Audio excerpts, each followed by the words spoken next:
রাতের নিস্তব্ধতা ভেঙে হুট করেই কবরস্থান থেকে ভেসে আসছে এক সদ্যজাত শিশুর কান্নার আওয়াজ। গা ছমছমে এই অলৌকিক ঘটনার সাক্ষী মুন্সিগঞ্জের শ্রীনগর উপজেলার আকপাড়া। আসসালামু আলাইকুম গাইস, আমি এখন যে ঘটনাটি নিয়ে আসছি এটি অত্যন্ত একটা বাস্তব সত্য ঘটনা। খুবই ভয়ঙ্কর টাইপের একটা ঘটনা। আশা করি আপনারা যদি শোনেন খুবই মজা পাবেন। ইভেন যাদের হাড় দুর্বল রাতে একা শুনবেন না, তাহলে ঘুমাতে সমস্যা হবে। যাই হোক, আমি কথা না বাড়িয়ে সরাসরি চলে যাই ঘটনার মাঝে। ইউনিয়নের গুরিখা আটপাড়া গ্রাম। লোকমুখে প্রচলিত ২৫০ বছরের পুরনো এক রোমাঞ্চকর ইতিহাস, যেখানে মৃত্যুর পর এক গর্ভবতী মাকে দাফন করা হলেও কবরের ভেতরেই অলৌকিকভাবে বেঁচে ছিল তার সন্তান।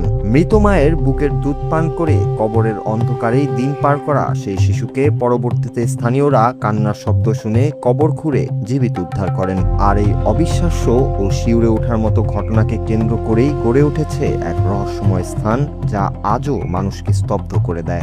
আগে আসলে মসজিদের মধ্যে একটা গাছ হয়েছিল, বট গাছ। ওই বট গাছটারে মনে করেন আমরা মান্য করছি, পাতাও পুরি নেই, গাছগুলো পুরি নেই। এক লোকে কাটছিল বাদে ওই যে গাছ টান দিছিল বাদে গলাদা আইছিল, এই ঢোল সে দিয়ে পড়ে আছে, তার শরীরে রক্ত পড়ে নেই, ওই গাছে রক্তটা টেনে নিছে। কবর থেকে অলৌকিকভাবে উদ্ধার হওয়া সেই শিশুটি পরবর্তীতে বড় হয়ে এলাকায় পরিচিতি পান গুরিখা নামে। প্রাপ্তবয়স্ক হয়ে তিনি বিপুল ধন সম্পদের মালিক হন এবং মায়ের দুধের ঋণ শোধ করার এক অদ্ভুত বাসনা থেকে ঠিক সেই কবরের ওপরই নির্মাণ করেন একটি চোখ ধাঁধানো মসজিদ। কিন্তু বিধিবাম একদিন নামাজ পড়া অবস্থায় তিনি অবচেতনভাবেই বলে ফেলেন, মায়ের দুধ খেয়ে যে ঋণ আমি মাথায় নিয়েছিলাম, এই মসজিদ নির্মাণের মাধ্যমে আস্থা শোধ করলাম। লোককথা অনুযায়ী এই দাম্ভিক উক্তি মুখে উচ্চারণের সাথে সাথেই আল্লাহর কুদরতে পুরো মসজিদটি বিকট শব্দে ধসে মাটির নিচে দেবে যায় এবং ঘটনাস্থলেই মারা যায় গুরিখা। এরপর থেকেই স্থানটি লোকমুখে ভাঙা মসজিদ হিসেবে পরিচিতি লাভ করে। মায়ের গর্ভে থাকার পরে ওই মহিলা মারা গেছে। মারা যাওয়ার পরে কিছু মানুষ উপরটা যাইতেছে, দেখা যায় বাচ্চার কান্না শোনা যায়। এই কবর খুঁজা দেখা যায় বাচ্চা ওই মায়ের দুধ খাইতেছে। বাচ্চার উঠাইয়া, বাচ্চার দোয়াই ঠোয়াইয়া নাঠার কাইতিয়া, ওই বাচ্চা অনেক বড় হয়েছে, ওই বাচ্চা অনেক বড় লোক হয়েছে। তার নামের উপরে যায় এই গ্রামটার নাম রাখছিল গুরিখা আটপাড়া, বুঝছেন নি? তো অনেক বছর আগে, ২০০ বছরের উপর হইব, আমার দাদা কইছে আর কি। হ্যাঁ দাদার মুখে শুনছে। পরে একদিনকে এই মসজিদ দিছে, এই মসজিদ দেওয়ার পরে বৈশা তাসলি তেহালি আদায় করতেছে আর বলতেছে, আল্লাহ শুনছি আমি মার বুকের দুধ খাইছি, এখন আল্লাহ সত্যমিতা কত যদি খাইয়েই থাকি আল্লাহ, তাই তুমি দুধের এই প্রতিশোধ তুমি আল্লাহ আমার মাফ করে দিও। এই সাথে সাথে মসজিদ তার উপরে ভাঙ্গা পড়ে গেছে। সাইড দিয়ে একটা গাছ উঠছে, বিশাল গাছ। ওই গাছটারও ২০০ বছরের উপরে হয়েছে, বুঝছেন? তো অনেক মানুষ এই মানত ঠানত করতো। ফল কি পাইছে না পাইছে এটা আল্লাহ পাকেই ভালো জানে। এই আমার আব্বাই গেছে আবার এই গাছে ডালা কাটতে, এই ডালা পইরা হয়তো তার হায়াত নাই, আল্লাহ মারা গেছে, এইভাবে তার মৃত্যু। এরপরে ওই গাছের ঠালার নিচে পড়ে সেই ইন্তেকাল করে। মসজিদটি ধ্বংস হওয়ার পর সেই দেবে যাওয়া ধ্বংসাবশেষের উপর জন্ম নেয় এক বিশাল বটবৃক্ষ, যাকে ঘিরে শুরু হয় আরো শত বছরের অতি প্রাকৃতিক রহস্য। দীর্ঘ ২০০ থেকে ২৫০ বছর ধরে এই গাছের একটি পাতাও কেউ ছোঁয়ার সাহস পায়নি। কথিত আছে, গাছের ডাল কাটতে গিয়ে অনেকেরই রহস্যময় মৃত্যু হয়েছে। আর কেউ ভুলে ডালপালা বাড়িতে নিয়ে গেলে স্বপ্নে অদৃশ্য আদেশে তা ফেরত দিতে বাধ্য হয়েছে।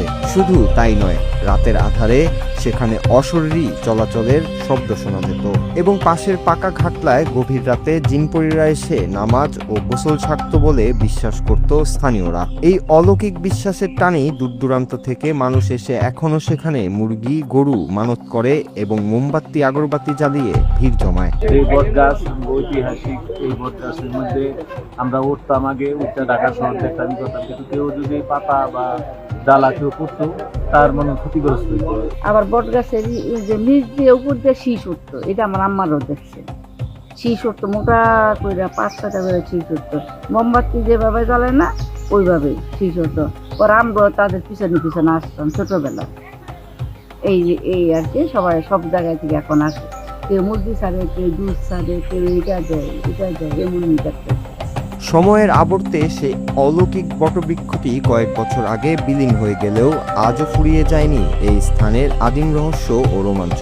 বর্তমানে গাছটি না থাকলেও মাটির নিচে দেবে যাওয়া সেই ঐতিহাসিক ভাঙা মসজিদের প্রাচীন ইট খোয়া এবং ধ্বংসাবশেষ এখনো কালের সাক্ষী হয়ে টিকে আছে। বিজ্ঞান নাকি অলৌকিক বিশ্বাস, কোনটি সত্য তা নিয়ে বিতর্ক থাকলেও মুন্সিগঞ্জের এই ভাঙা মসজিদের গল্প শতাব্দী ধরে মানুষের মনে এক গভীর কৌতূহল আর শিহরণ জাগিয়ে চলেছে। Noor Raju, Bangla TV news desk. প্রিয় লিসেনার্স, আশা করছি আপনাদের কাছে ঘটনাটি খুবই ভালো লাগছে। যদি সত্যি আপনাদের কাছে ভালো লাগে থাকে তাহলে একটা লাইক করবেন। আর যদি এমন ঘটনা সবসময় পেতে চান, বাস্তব রিলেটেড সত্যিকারের মানুষের সাথে ঘটা ভৌতিক ঘটনা, তাহলে আমার এই চ্যানেলটাকে সাবস্ক্রাইব করে বেল আইকন অন করে রাখবেন। ঘটনা ছাড়ার সাথে সাথে আপনাদের কাছে যেন নোটিফিকেশন চলে যায়। সো সবাই ভালো থাকবেন। আল্লাহ হাফেজ।